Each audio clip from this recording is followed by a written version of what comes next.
और जो आपने 72 सूत्रीय मांगों को लेकर मेरे 72 सूत्री कार्यक्रम में एक सूत्र भी अगर हमारे चचा पकड़ लेते तो मुझे बड़े दिल से खुशी होती, लेकिन उन्होंने कोई सूत्र नहीं पकड़ा। जो चीज निशंक जी के लिए कही जाती थी कि वो क्षेत्र में नहीं आते हैं और उनके लिए बड़े बड़े पोस्टर छपते थे कि सांसद का पता बताने वाले को 50,000 रुपये इनाम मिलेगा, वही पोस्टर मुझे एक साल में जो है त्रिवेंद्र रावत जी के लिए भी दिखाई दिए। 1 रुपये का काम कहीं, चाहे वो शहर में हो चाहे वो ग्रामीण क्षेत्र में हो, माननीय सांसद महोदय के निधि से नहीं लगा है। अगर लगा हो तो बताएं, आपके शहर में कुछ काम हुआ क्या? उन्होंने एक मुख्यमंत्री के रूप में वादा किया था कि झबरेड़ा में हम स्टेडियम बनाएंगे, और वर्तमान मुख्यमंत्री जी भी 2 बार कह चुके हैं।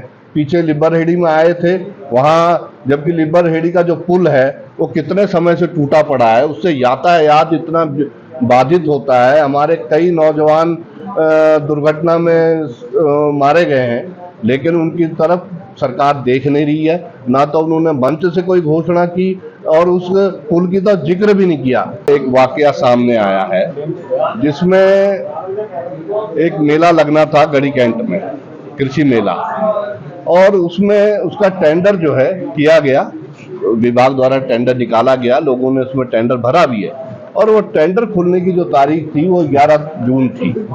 लेकिन देखा यह गया है कि जिस स्थान पर वो मेला लगना था उसकी तैयारियां, एक व्यक्ति उसकी तैयारियों में लगा हुआ था, और किस आधार पर वो व्यक्ति टेंडर खुलने से पहले ही लग गया, तो कहीं ना कहीं ये विभागीय साठगांठ उसमें दिखाई देती है, और इसमें मंत्री जी की सह भी दिखाई देती है। और पहले ही कृषि मंत्री जी के ऊपर जो है आय से अधिक संपत्ति का जांच चल रही है, तो कहीं ना कहीं इसमें जो है भ्रष्टाचार की बू आ रही है। तो इसको सरकार को इस बात को सामने रखना चाहिए, और दूध का दूध पानी का पानी साफ करना चाहिए, जनता के सामने रखनी चाहिए ये बात। आज ये कह रहे हैं कि 11 साल बेमिसाल, जबकि 11 साल देश बेहाल। इसलिए मैं कह रहा हूं, आप आंकड़े देख लीजिए 2014 के और 2025 के, महंगाई कितनी बढ़ गई है। जिस महंगाई के लिए माननीय प्रधानमंत्री जी का एक स्लोगन था उस समय कि महंगाई बस, तो उस समय तो हमको ऐसा लगता था कि ये प्रधानमंत्री हो जाएंगे तो महंगाई तो भाग जाएगी, देश छोड़ देगी, लेकिन महंगाई चौगुनी गति से जो है बढ़ती जा रही है। भ्रष्टाचार बढ़ रहा है, आपकी बेरोजगारी बढ़ रही है। माननीय प्रधानमंत्री जी ने कहा था कि हर वर्ष 2 करोड़ युवाओं को रोजगार देंगे। 2 करोड़ छोड़िए, हमारे उत्तराखंड में ही 85,000 पद जो है सरकार में खाली पड़े हुए हैं, उनको भरने का ही काम कर ले तो हम इसी में गंगा नहा लेंगे, तो वो पद भी नहीं भरे जा रहे हैं। पद निकाले जाते हैं, बच्चे जो है फॉर्म भरते हैं, और उसके बाद पता लगता है कि जो परीक्षा निरस्त कर दी गई। अगर परीक्षा होती भी है, परिणाम वो लटका दिया जाता है, परिणाम भी आते हैं तो उनकी ज्वाइनिंग लटका दी जाती है। तो कहीं ना कहीं सरकार की मंशा जो है युवाओं को रोजगार देने की लगती नहीं है। तो क्या कांग्रेस या फिर वीरेंद्र रावत कोई घोषणा करेगी उनको ढूंढ के लाने के लिए, कोई इनामी घोषणा करेगी? ये तो जनता कर रही है, जनता ने 50,000 रुपये इनाम रखा हुआ है, अब जो खोजेगा वो 50,000 रुपये पाएगा।